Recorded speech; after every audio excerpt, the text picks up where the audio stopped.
front of me is ROG Phone 8, and today I would like to show you how you can connect it to printer. Begin by opening Settings and clicking on Connected Devices. Then tap on Connection Preferences, select Printing, and tap on Default Print Service.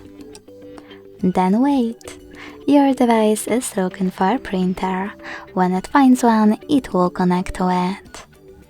If you want to use a different service, disable this one first thanks to blue switcher at the top.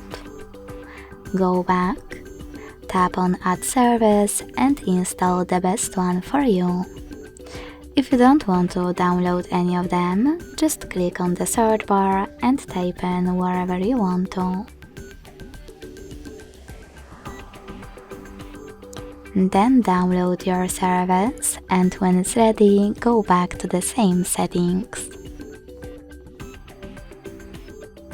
Then tap on it and wait as well. Thanks so much for watching. If you enjoyed this video, leave a like, comment and subscribe. Bye!